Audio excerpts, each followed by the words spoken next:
Ladies and gentlemen, welcome back to GCTV. And whilst it might be a little bit late to say welcome to 2022, we can say welcome to the new Global Champions League season that is now just weeks away. We look forward to taking you through the special edition of The Insider where we talk about the new transfers, the new teams, the new riders, and the new names. I have some very exciting numbers in front of you just to give you an idea as to what to expect.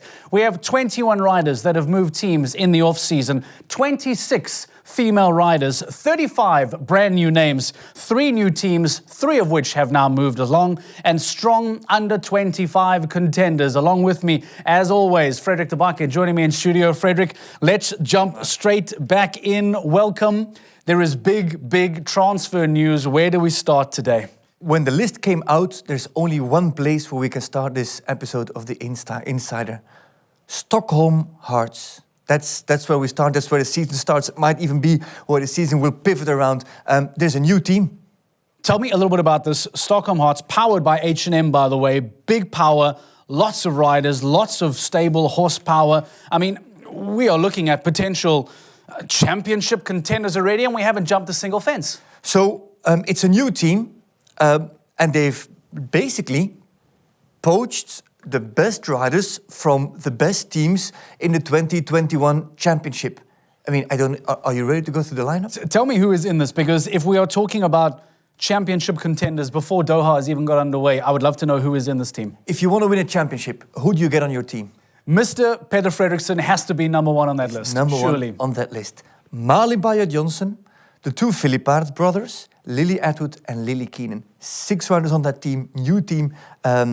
Stockholm Hearts, powered by H&M, with Peter Frederickson, Malin Bayer-Johnsen, the Philippaerts brothers, and the 2 Lilies, Lily Keenan and Lily Atwood. So let's just remind ourselves of the composition of this, because we have Peter Frederickson, who ultimately went on to go win the LGCT Grand Prix title at the Super Grand Prix, in the build-up to the season, I beg your pardon. You have the Philippaerts brothers, who performed so well for the London Knights throughout the year last season. You have Malin Bayer-Johnsen, who was exceptional from an individual point of view towards the end of the year.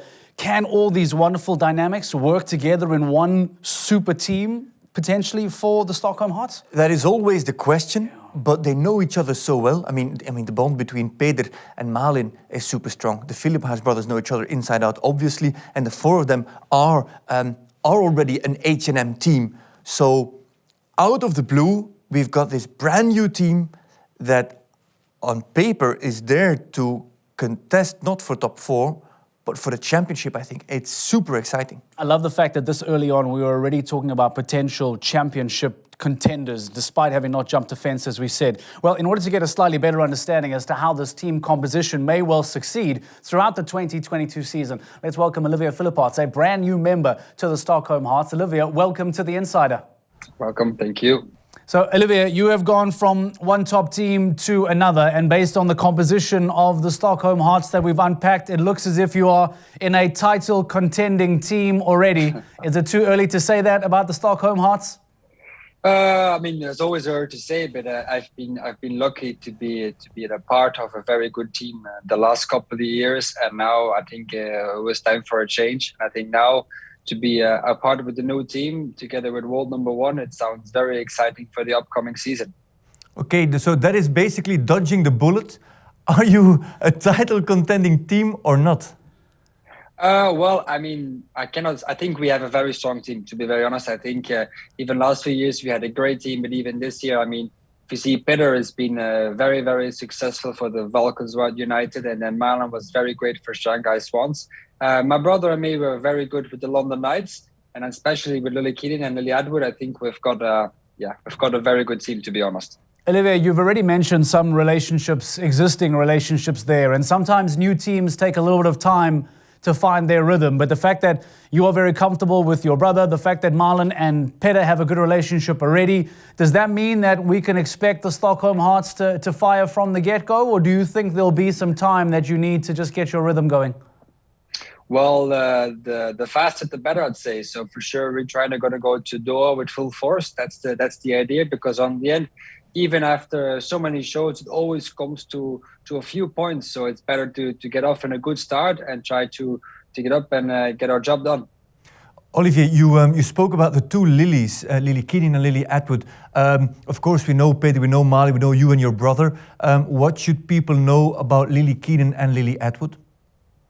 Well, I mean, see, Lily Keenan has been a couple of years now also part of the Global Tour. She's a couple of good horses, she's successful on 5-star level. So I think it's great that she's a part of our team.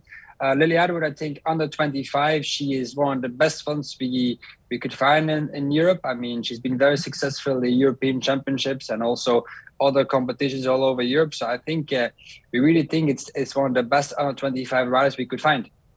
Olivia, you mentioned Doha just a few moments ago, and of course everyone is incredibly excited to get to the first GCL event of the year. Have you had some discussions with the team already as to what the makeup will look like for Doha? Yeah, we've had a couple of discussions the last few weeks, and then I think eventually will be Peter, Marlon and me going to Doha, because I think that was the right plan. And then further on, we didn't have our full calendar fitted yet, but I'd say in an upcoming weeks, we will try to move our planning towards Mexico and Miami. Well, Olivia, we are incredibly excited about the Stockholm Hearts powered by H&M. I have no doubt that you and your teammates are incredibly excited as well. It looks good on paper. Hopefully it will work well in the rings around the world. Thank you for your time and best of luck for the upcoming GCL season. It's been a pleasure to chat to you. Thank you. Olivia Phillips from the Stockholm Hearts. Interesting to see how they are going to feature throughout the year. Frederick, Paris Panthers, superb 2021. Championship contenders for a very large part of it. Great success towards the middle and back end of it. They've done some shopping and they've made a rather big acquisition, haven't they? If you want to win the championship and you know that Peter Frederickson is taken, who else do you want on your team? Well, again, I don't want to call the obvious, but we spoke a bit about Ben Mayer, and now I'm finding out and believing that Ben is now a Paris Panther. They were already good last year, Frederick. What does Ben Mayer do now to increase, to further intensify a team that was already very stable, and as we'll talk about now, it hasn't lost a lot of talent? Where does that leave them now? So it's Niall Nassar, it's Harry Smulders, it's Gregory Watley, it is Derek Kenny, and then you add Ben Mayer and Loli Mytilineeu as under 25 rider. Loli Mytilineeu, who was so strong at those Europeans with that fantastic Levis de Muse, plus Ben Mayer with Explosion, plus Ginger Blue, because don't forget those are also two LGCT Grand Prix winners. So you add enormous firepower. That it's probably one of the best managed teams on the circuit. They've had a game plan, they've had ideas, they've had communication. Were a little bit unlucky, if you remember, 2021. And I think now with this extra gear in Ben Mayer and Explosion and Loli Mytilineeu, that already from the start of the season, you'd think that they should be competitive. You know, Valkenswaard United won in Doha and then changed leads in the championship with Shanghai Swans and went on to win the championship. I think Paris Panthers were the strongest team in the second part of the championship, but missed out on the first part. And I think with this lineup, early in the season, they can already be in that group that can contend for the championship title. I know our focus is on the GCL today, as it always is for the Insider, but there's no denying that there are 4 LGCT Grand Prix winners in this. We've spoken about Rob Hoekstra, and arguably one of the biggest strengths of this Paris Panthers team is their communication, is their rider management. It's a great headache to have, but how does Rob Hoekstra go about then selecting a team per event when he has so much talent? It's almost a luxurious headache to have. Is it going to simply be based on rider availability? Is there a game plan, do you feel? Do you rest and rotate? Because you have talent aplenty in this team. I think Hoekstra has realized last year how important planning is, especially in the beginning of the season, that you can't catch up at the end of the season, not enough to win the championship.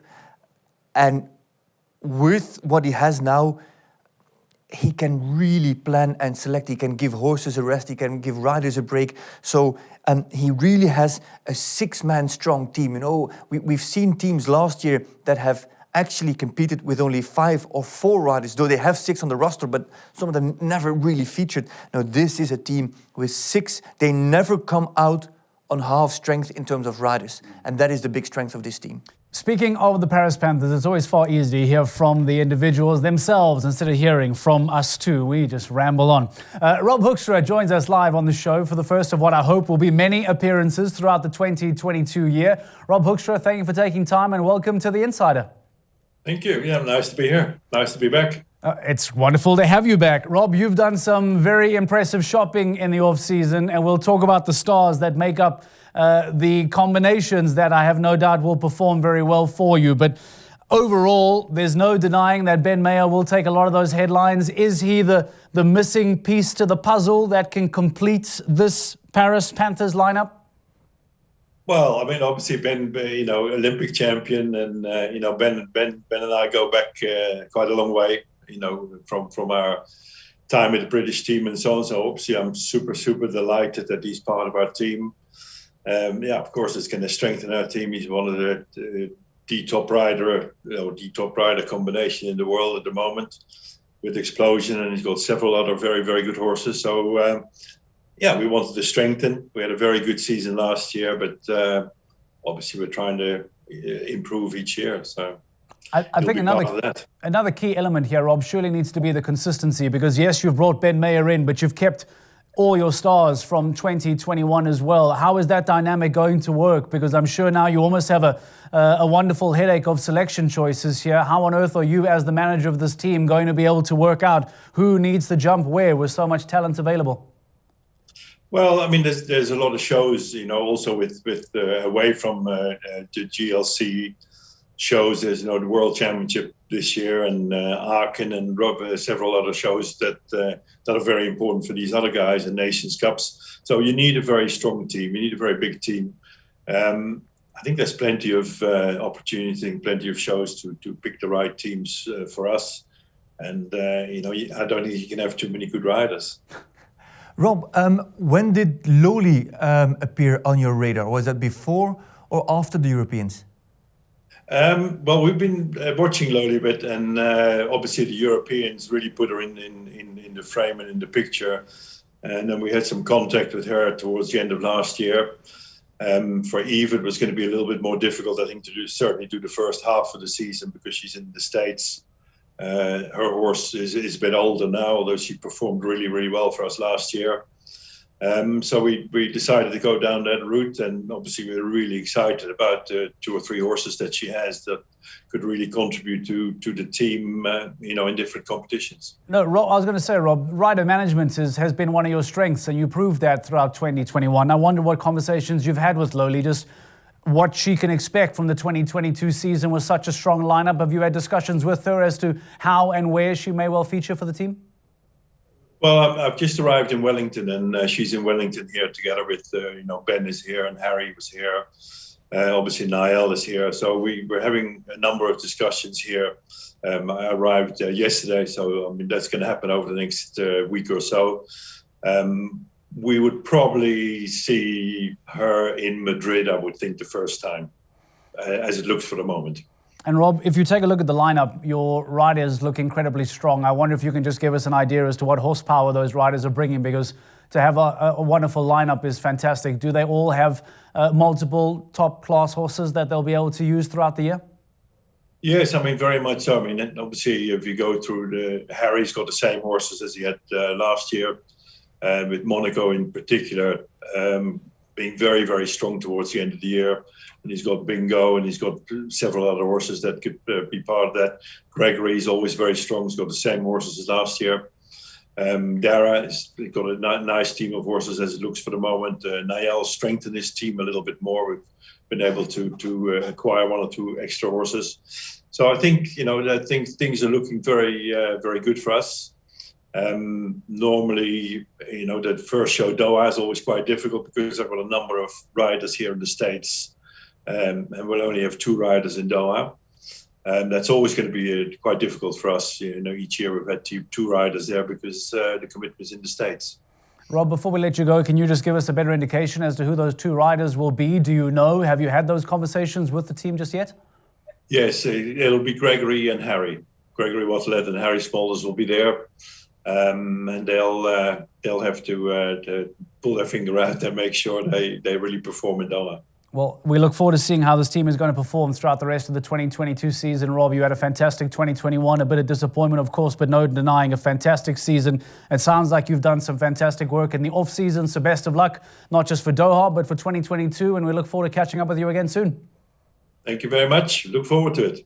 If the first two teams are anything to go by, we are up for quite a season, Frederick. Stockholm Hearts, Paris Panthers, two incredibly strong teams, but two teams that both seem to have gone shopping from the London Knights. Super Cup winners in Prague at the end of last year. Superb performance from a lot of the members we've spoken about already. That begs a very big question. What does that leave the London Knights looking like for the 2022 season now? Basically, it doesn't look anything like it did in the past 3 or 4 years. We've spoken about the Phillips brothers moving to Stockholm Hearts, powered by H&M. Ben Meer has been transferred to Paris Panthers, and the rest of the team is no longer on the team. So basically, London Knights is a completely new team. Okay, well, best of luck to them, of course. London Knights, as we said, proud Super Cup winners back in Prague at the end of last year. That brings us to Shanghai Swans, who again were so outstanding for such a large majority of the 2021 season. And although they may have lost Malin Baudion since we spoke about her going to Stockholm, the core of that side, I believe, in Christian Allman and Max Kuhner, that is still going to be there. Are they going to continue relying on these two gentlemen throughout the entire season like they did? The team, as last year, mainly last year, pivoted around Max Kuhner and Christian Allman. That is still the case. They are still there alongside with Pia Schweitzer. They've added Alexander Thornton, who was also on the roster last year but didn't compete. I hope that she will add to the team with her good horses this year as well. And then there's Katrin Eckerman. Tell us a little bit about her as well. It's a really strong signing. She is a LGCT Hamburg Grand Prix winner. Katrin Eckerman back in the day. And there's Jean Sadran. Jean Sadran who comes from Monaco Aces as under 25 rider. So lots of female riders on that team as well, half-half. But especially Katrin Eckerman, that's a really strong signing with some very, very good horses as well. There's no denying that Christian Allman and Max Kuhner will be the anchor for the team. But from what I'm hearing, though, with Katrin Eckerman, with Jean Sadran coming in, will there still be that over-reliance on the two men? Are they going to continuously still be driving that team forward, or does this give them a little bit of support to maybe catch a breather in between a couple of events? I think it will still rely on, the team will still pivot around Max Kuhner and Christian Allman. But last year they lost points, valuable ranking points on the championship because they had to bring new horses, younger horses that were less experienced and didn't perform as strong as a Dominator or an Electric Blue P. Now those horses have gained experience over the summer, over 2021, and this winter. So these horses are much more mature, they're ready. And I think if that was a weakness, those younger horses, that becomes a strength now, I think. Well, instead of us then deciding whether or not the over-reliance is going to be on Christian Allman and Max Kuhner, let's hear from Max Kuhner himself, who joins us from the Shanghai Swans. Max, thank you for joining us and welcome to The Insider. Hello to everybody. Max, we're taking a look at the lineups and you guys have made some good purchasing. We'll unpack it in a moment. But let me ask you, do you feel from what you see on paper now that the Shanghai Swans are stronger than what they were in 2021? I think we've been pretty strong last year. And I hope that we've been even stronger this year. You were championship contenders right up until the very, very last day with Volkswagen United. We've seen the London Knights lose quite a few talented riders. If that takes them out of the equation, do you feel that you are now even more in an even better position, an even stronger position to win the GCL overall title? That's very early to say, but yeah. Altogether, I think we have some strong horse-rider combinations for this year. And yeah, let's hope that all the horses and riders stay sound and keep fit. And then I'm really looking forward to this year, to this season. Do you think you have now more spread in the team with adding Jean Sadran and especially with Katrin Eckerman? Okay, of course we will miss Malin. Malin and her horse were super strong, and for sure we will miss her. But with Katrin and Jean, we have two new younger members. I think the horses are very fresh, and especially Katrin, it's her first season in the GCL, but she has some good talents, and I think she's a very strong rider.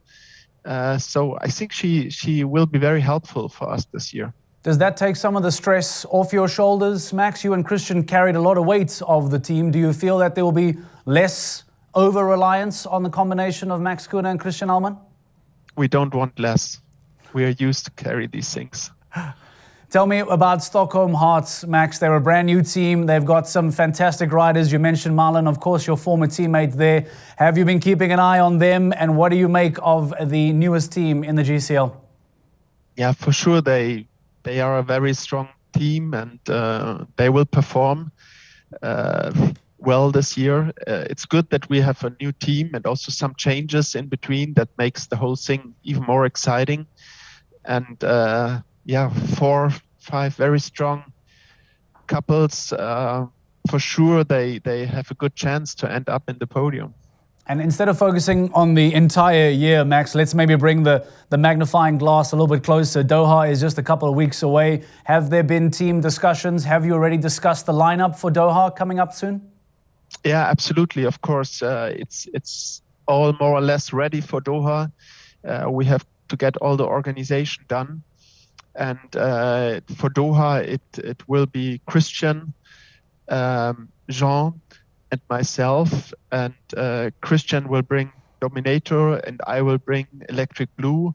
So we try to start strong this year. That is a very strong lineup to start the first GCL event of the year in Doha, a few weeks away. Max, thank you for your time. Best of luck to you, of course, to Christian Allmann, to the rest of your team, and of course to Jean Sadran, who will be then in the starting lineup for Doha. Thank you for your time and best of luck. We look forward to chatting to you soon. Thank you. Bye-bye. Great to hear from Max Kuhne. He had a superb 2021 season for the Shanghai Swans. Can he once again deliver the goods in 2022? Well, time will tell as we edge on closer to Doha. Volkswagen United, the champions of 2021, an historic year for them, a superb year for them. We spoke about Peter Frederickson no longer being in that famous blue kit.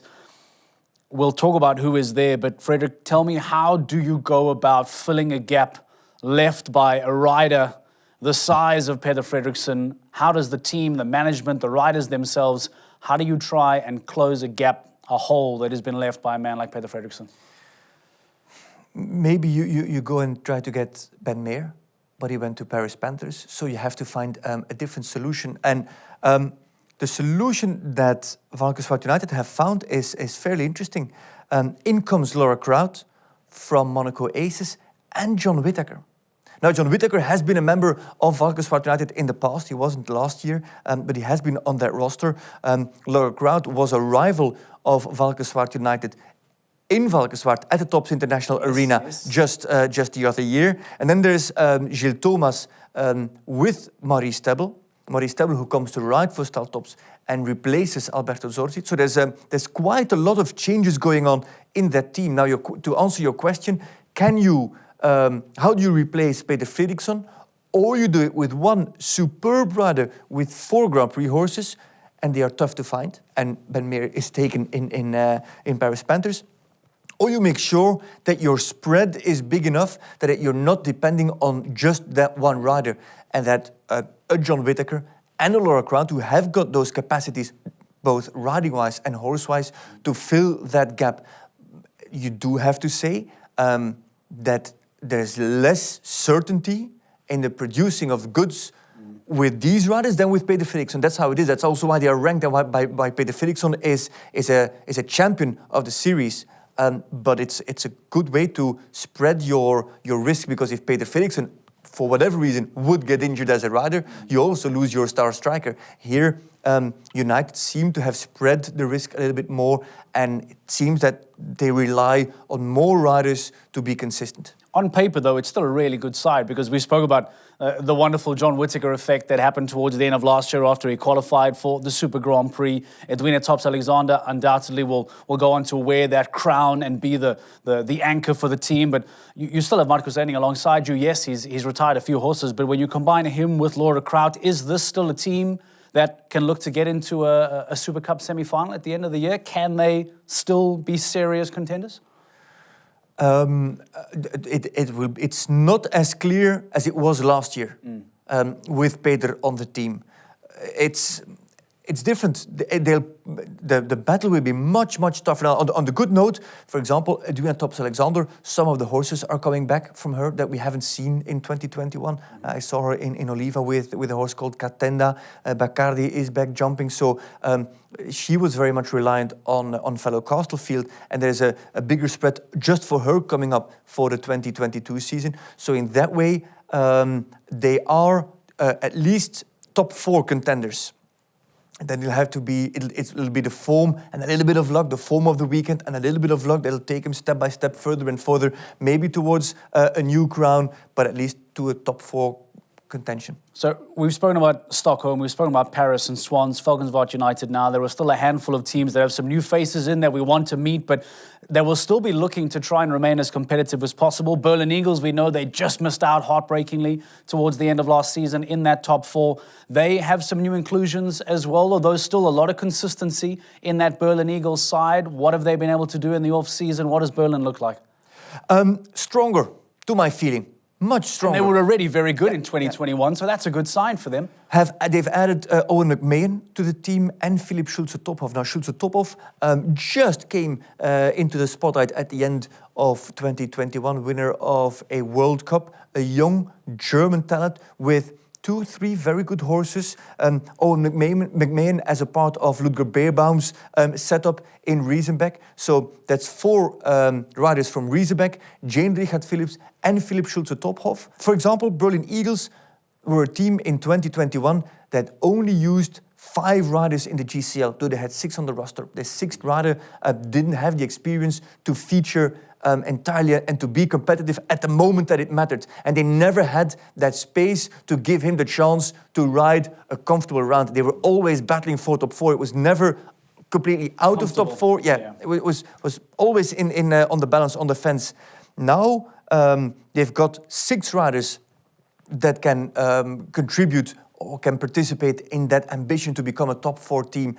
And that, I think, is the biggest strength and the biggest improvement for Berlin Eagles, going from 5 to 6. And that depth, that flexibility will, again, help a already very good Berlin Eagles side. If we talk about consistency in Berlin, I imagine that consistency and keeping the majority of the talent is probably the same storyline for Saint-Tropez Pirates as well, because they too have a very similar look and feel to what we saw last season in 2021. So you have to keep in mind that with Stockholm Hearts powered by H&M, Valkenswaard United, Paris Panthers, Shanghai Swans, those are 4 teams that you think that's a top 4. And now we're discussing Berlin Eagles. And then, so that group of teams that can battle for top 4, in my opinion, and it can take it all the way through, is growing. There's a bigger pack of teams that can battle for top 4, and there's not one team that really stands out for the championship, because they all have their strengths. And I think Saint-Tropez Pirates, second in 2019, a poor season in 2021, now come into 2022 with a stronger team. They have added Adam Morgan as under-25 rider, a young Irish rider with some fine talent, and a very competitive Jérôme Guéry. And maybe it's that competitiveness, that edge that they lacked a little bit in 2021. Okay, and speaking of Saint-Tropez Pirates, one man moving in the opposite direction, Peter de Vos now going to Prague Lions, who too were trying to get into the hunt. They had that terrible podium-less streak that they had in 2021 by adding talent, experience like Peter de Vos. Does that make Prague Lions an even better unit? So de Vos goes from Saint-Tropez Pirates to Prague Lions. There's also Brian Mowgry who comes into that mix. De Vos, who was an anchorman for Saint-Tropez Pirates in 2019. 2021 was absolutely not the season of Peter de Vos.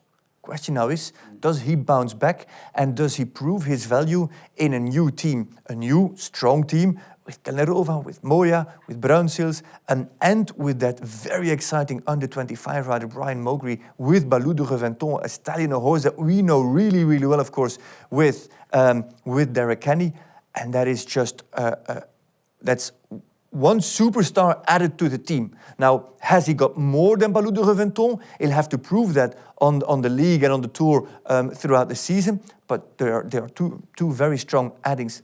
Just de Vos, he has to prove his his form of 2019. What I really like that I'm hearing now as well is that there seems to be a recurring theme of very strong under 25 riders. And we love the idea of having exciting young talent here on the GCL. And to help us speak about more of the under 25 talent, Sam Watson joins us on the line now to speak to us about the young talent. He's been crunching the numbers. Sam Watson, welcome to The Insider. Thanks, Mark. It's there's a lot of them, isn't there? There's a huge amount of talent this year. There certainly is. And we've been talking about some of these under 25 riders already, and I'm very excited to hear what the numbers are saying about them, because there are some individuals that I have no doubt that you will identify. Let's start maybe briefly and widely and bring the net in as we continue. What has your number crunching told you? What is the overall thoughts as to what you found out ahead of this season? Yeah, well, the under 25s, Mark, it's not just about uncovering some rough diamonds. We're actually talking about bringing in some real superstars this year. There's 3 of them in particular that stand out. And for me, there is one hugely world-class combination in Brian Maugret with Balou de Reventon. This horse is used to GC. He was second in that Super 15 final back in Prague in 2019 with Dara Kenny. But Brian has taken him over. They've been signed up by Prague Lions. I think it's a huge signing. I think this is a superstar. We didn't see them in the GC leagues or the GCT last year, but they were second at Aachen in the Nations Cup. They've had so many big finishes, and they'll really hold their own, I think, in this division. I have no doubt that that spotlight will fall firmly on Brian, but as you mentioned, there are multiple as well. So how exciting to not just have 1 or 2, but a handful of exciting talents in the under 25 category. Who else then, alongside Brian, will really be competitive and will get the crowd excited? Well, Brian brings this one superstar horse, I think, as a real standout. What Harry Charles has done for New York Empire is he has bought a whole host of horsepower. Harry Charles, he was at the Olympics last year. He had 2 5-star wins at the top level at 160 at the end of the season in London. He's had plenty of press from that point of view. He's got more horses coming into his string as well. But in Romeo 88, in Borsato, in Stardust, with this new horse, Casque Bleu, big signing. And he's raving about other horses in his string like Ireland Blue as well. He has got so much firepower. He's going to be a really fun rider to watch throughout the GCL, because I think he's going to use it to showcase all this different talent as well. And there's his own talent as well. But what a signing for New York Empire. You know, you add that to Scott Brash, Dennis Lynch, Spencer Smith. They've got some serious firepower this year. Speaking of firepower from an individual point of view, I know that Sana Tayson has signed up to be a part of the GCL 2022 season with the Istanbul Sultans, and I have no doubt that she will find herself onto your list as well. And we all remember very fondly as to what she did in Valkenswaard last year. That talent with the ability that she has, what does she bring? What do the numbers tell us about a very exciting Sana Tayson? Her biggest numbers are all around speed, Mark. I mean, we talk about the Flying Dutchman. This is the Flying Dutch woman. She is really, really speedy with Conquidam. That can be really valuable in GCL in that round 2 when those teams are tied. It's almost like a jump off. It's a full course, but it can ride like a jump off. She has jumped some of the biggest courses in the sport. And in Geneva in particular, at the end of last year, she absolutely hammered the field by about 4 seconds in a big 155 speed class. Big, GCT in Valkenswaard as well. And what's interesting about Sana is that at her age, for an under 25 rider coming in, she on ratings is the star of the Istanbul Sultans. And I think that's a really interesting position to be in for a younger rider. I would expect to see a lot of her, and I would expect that team will need to see and use her quite a lot and have her performing at that top level. Big role for her this year. So often the under 25 riders are fighting for some airtime, and here you're telling us that the numbers suggest she may well be the star for the Istanbul Sultans. There is youth and exuberance and excitement and eagerness and loads of talent as well. Brian Maugret, Harry Charles and Sana Tayson, just 3 of the fascinatingly exciting youngsters we can look forward to in the under 25 category this season. Sam Watson, thank you for your time and thank you for joining us here on The Insider. No problem, Mark. Thank you. Sounds like there is a lot of very exciting young talent. We heard about Harry Charles. This is a name that the season hasn't even begun yet, Frederick, and already I'm starting to hear this quite a lot. One of the new New York Empire men, Harry Charles, a name to look out for, a name to remember, to focus on for 2022? I think nobody could go around Harry Charles as an under 25 rider the way he closed let's say 2021. Olympic contender, and then at home in London at Olympia, not Olympia, but at the London World Cup show, what he showed there with different horses, with several horses. If you were looking for a super addition as an under 25 rider, there was Harry Charles, best under 25 rider in the world. You know, in this lineup of the 2022 season, 7 of the top 10 of the under 25 riders in the world are in these GCL teams. That just shows how they get in there on merit. If and when they perform, they get selected and they go through into these teams and get a shot at competing at that big 5-star level. So Jody Hall-McAteer also comes in here. We talk about more injection of youth and exuberance and excitement. Can New York Empire really benefit from this injection of young, exciting talent? She was fantastic in parts in 2021. You say it right, in parts, and I think well surrounded. I think she can really do well in 2022 with that lineup of Georgina Bloomberg, of Spencer Smith, of Dennis Lynch and Scott Brash. I think that's a really comfortable team to be in and for her to develop. She's not where Harry Charles is. Harry Charles is an Olympic rider and is a World Cup and Grand Prix winner. For her, it's still a different situation, but I think this team suits her better than where she was in Cascais Charms to develop comfortably and grow and be well surrounded and well supported and become maybe the star rider that is in her. She'll have to prove it. It's up to her to leave the jumps up with her horses. But I think she's in a very good team now to develop. You make a good point. Her natural talent with the right people around her might really see her flourish. So Jody Hall-McAteer, Harry Charles, just 2 of the young, exciting names to feature for New York Empire in the upcoming 2022 season. Brand new team, new name. The Istanbul Sultans come into the 2022 season. So welcome to the Istanbul Sultans. Some exciting talent there as well. Before we unpack the names of it, let's just talk about the brand new team, new lineup as well. What do we expect from the Istanbul Sultans? Difficult to say, in my opinion. Gerrit Nieberg is on that team, has got 2 very good horses. Ander de Miranda has got 1 or 2 very good horses. Then there's Derin Demirsoy, Omer Karevli, FSCI. Those are Turkish riders, which makes it extra exciting. We haven't had Turkish riders in a team on the league before, so they add. And then there is Sanne Thijssen. The question will be, how quickly does that team come together to produce? Now, those 3 Turkish riders know each other very well, and they live in the Netherlands. Sanne Thijssen doesn't live far away, so there's already a strong connection between the 4 of them. And I think that should be the jumpstart for that team to not to struggle with the habits that you see or with the problems that you see new teams struggle with. You know, the lack of coherence, the lack of communication, that should be already there at the start. And in case you need any reminding, Sanne Thijssen, if you go back into the GCTV records and go and take a look and see what she did at the LGCT Grand Prix in Valkenswaard last year, only being beaten to the punch by Daniel Deusser, who ran a ridiculous Grand Prix as well. Sanne Thijssen, a real talent. And because of that, we invited her onto the show as well. Sanne Thijssen, thank you so much for joining us. Welcome to The Insider. This is very exciting times for you and your new team. Yeah, really exciting. I think it's going to be a busy year. Sanne, tell me, this is the first time you've been back in the GCL since, I think, 2017, 2018? There's been a few years in between there. What does it mean for you, still as a young rider, an exciting talent, to make it back onto the GCL stage? Yeah, it's an unbelievable opportunity, of course. I think I have a little bit more horses now to jump this level than a few years ago. So I'm actually really excited, to have this chance again. Sanne, I don't need to remind you what happened in Valkenswaard last year, because I'm pretty sure that memory is very high in your heart and in your mind. The crowd urging you on in that LGCT jump-off. Talk to me about what that performance did for you in your career. Do you think that was the springboard to the world to remind them as to what talent you have available?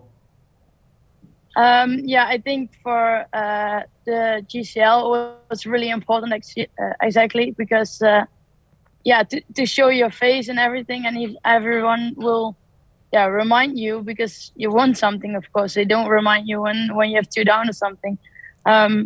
So I think that also gave me a bit a spotlight on me for the GCL. Sanne, was it after that Grand Prix that teams started informing about the availability of yourself, of Sanne Thijssen, to come onto a team as an under-25 rider with multiple horses and a super 5-star Grand Prix result? Is it then that they started contacting you?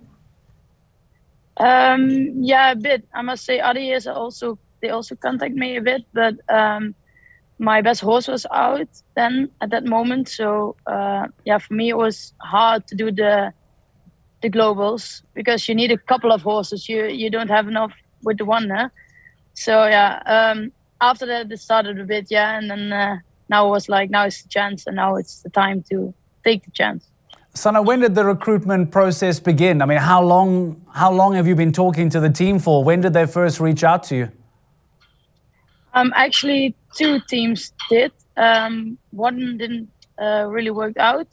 And then actually the team I'm in now, it was like, I think 3 weeks ago, like just last minute actually. So for me it was still a bit a surprise.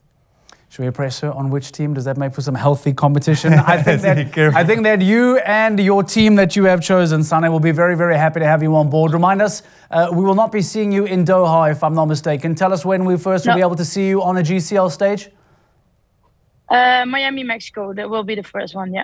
Miami and Mexico, right. Well, you and your team, we look forward to seeing you in Miami and Mexico. And of course, looking forward to seeing your team return then and make their debut in the GCL this coming next few weeks, in fact, in Doha for the first event of the year. Sanne Thijssen, thank you for your time. Best of luck for the 2022 GCL season. And we can't wait to see many successes come your way. Yeah, thank you very much, and you're welcome.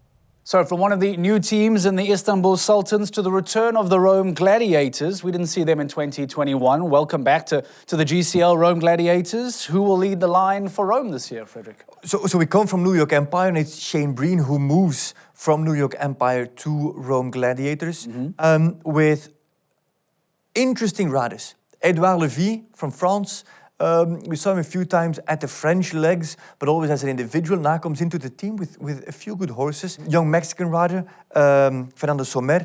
Very talented French rider, Nina Malvet, who rides for the stable of Eric Lamaze. Then 2 young Belgian talents, Peter Clemens and Zoe Conter, who is having a great run in Wellington this winter. So it's not a superstar team, but they all... You can say, oh yeah, I understand. All have something to contribute. Yeah, absolutely. And they're being led by Shane Breen, who was, of course, on New York Empire, who is a Longines Global Champions 2 Grand Prix winner, and a team with a little bit of history, twice 4th on the league in the previous years, not in 2021, of course. But I really look forward to see riders like Edouard Levy, Nina Malvet, Zoe Conter, Peter Clemens, Fernando Sommer. I don't know him so well. But these other riders, supported by Shane Breen, could just be an exciting mix. Okay, so welcome back to the GCL. Rome Gladiators have been in the top 4 before. As Frederick pointed out, maybe 2022 might be a magical comeback for them. We've spoken about some teams that have done some reverse business. CanStars didn't have a great 2021, and they've done some business with the Miami Celtics. There are some riders, or one rider at least, that swapped and gone the other way. John Pauls went from Miami Celtics to CanStars, where he finds Samael De Haan, where he finds Keane O'Connor, and where he finds Max Watchman, joined with Jens Bachmann and American rider Isabel Rusakov. Okay, so again, CanStars looking to try and boost their team. Johnny Pauls coming into the mix there. Absolutely. So Pauls goes from Miami Celtics to CanStars, and who returns to Miami Celtics? Jessica Springsteen and Michael Duffy. Now, Springsteen comes from Scandinavian Vikings. Duffy is new in, but he's not new. Springsteen and Duffy were already on Miami Celtics in 2019 when the team finished 4th in the league. 2018, that team finished 3rd. So that's another valuable team that comes back to strength, to full force. And we call it Miami Celtics, but there's a strong Irish influence with 4 Irish riders now on their roster. Michael Duffy, Michael G. Duffy. Two different people, two different riders, same team. We need to remember this. Can you make it any more difficult for the commentator? Michael Duffy, Michael G. Duffy, Bertram Allen, and Anthony Condon, who is a new face, a new name in GCL, but also Bertram Allen from Valkenswaard United, now into Miami Celtics. So a heroic return for Jessica Springsteen and Michael Duffy. Michael G. Duffy coming into the mix. But then this Richard Vogel, earlier in the show, we spoke about really talented under-25 riders. Remind me of his ranking in this age group, because Richard Vogel seems to be an exceptionally good young talent for this team. Super competitive rider. So when it comes down to time and when it's really important, he's somebody who will really step up.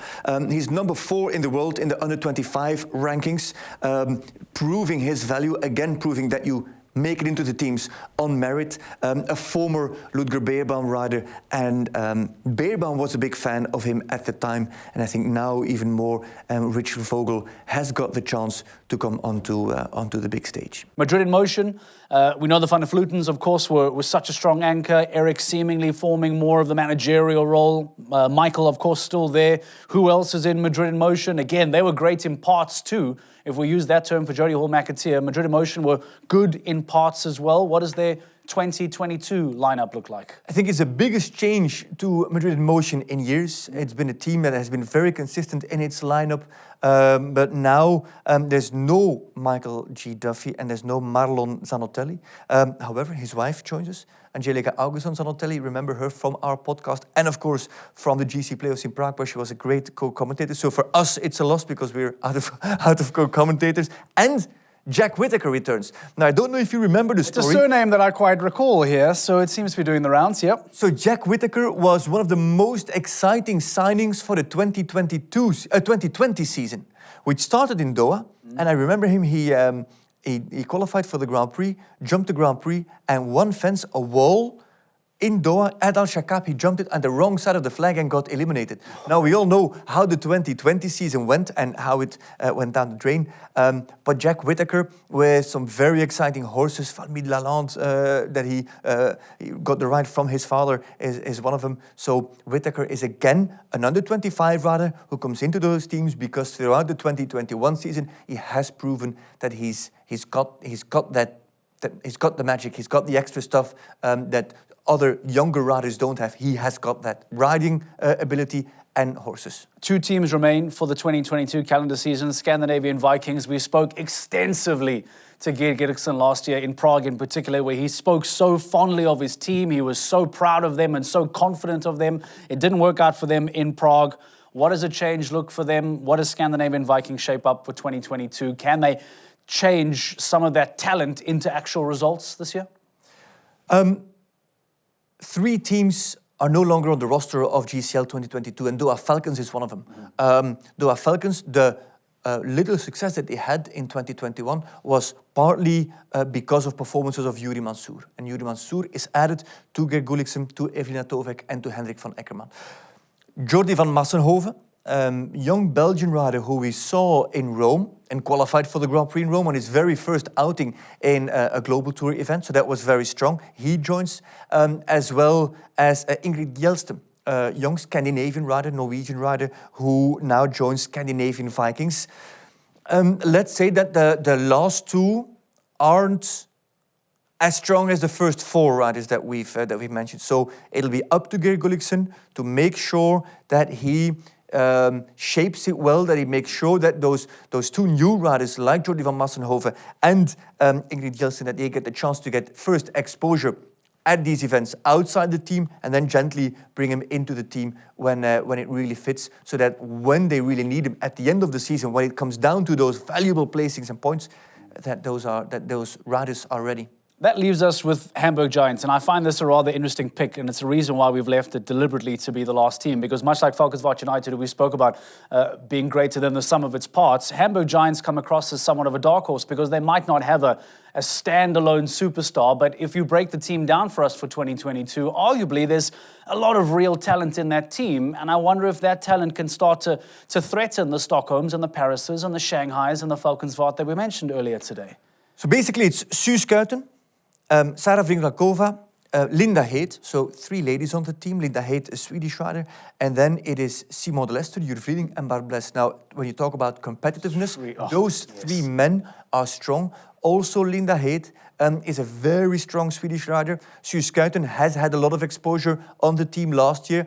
But I don't, and I have to be careful, and don't take me on my word at the end of the season, but I don't expect Hamburg Giants to be as low end of 2022 where they were end of 2021. They have got, and if they're not consistent throughout the entire season, surely they will have the highs and lows with podium finishes and maybe even wins, and then maybe also some low results. But that's a team that drastically improved and should be a midfield team, maybe even to contend. I'm not going to say top 4, but steal away points from those top 4 teams. What I like a lot is that Hamburg Giants are just one of many teams that we've spoken about today that have improved their lineup. So as we wrap up the Welcome to 2022 show here on The Insider, Frederick, I'll just get your closing thoughts. These teams seem to have done very good shopping for the majority across the board. It speaks about a level being even better, even higher for the 2022 season.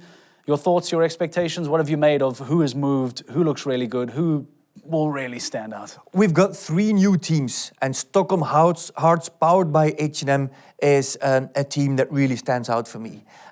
Every year you ask me this question, and every year I say, yes, New York Empire, powered by Lugano Diamonds, is a team that finally should go for top 4. But and I think that's the main story. I think now we've got 8, 9, maybe even 10 teams that are top 4 contenders. And not all 10 battle so exciting. And not all 10 are proper championship contenders, but they have got, it's more balanced.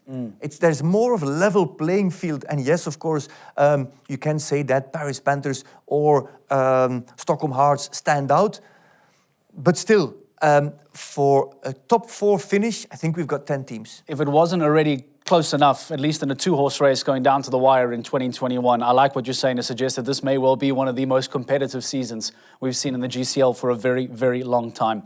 Thank you for your time as always. We look forward to getting the new year and the season underway. Those are your teams for the 2022 GCL. And of course, good news is coming up in the next few weeks. We will reveal to you the official confirmed calendar for 2022, and you will have all of your cities, all of your venues locked down in front of you. But until then, don't forget, we will see you in the beginning of March at the first event of 2022. We'll see you in Doha. The Pearl of the Middle East, where modern meets ancient traditions.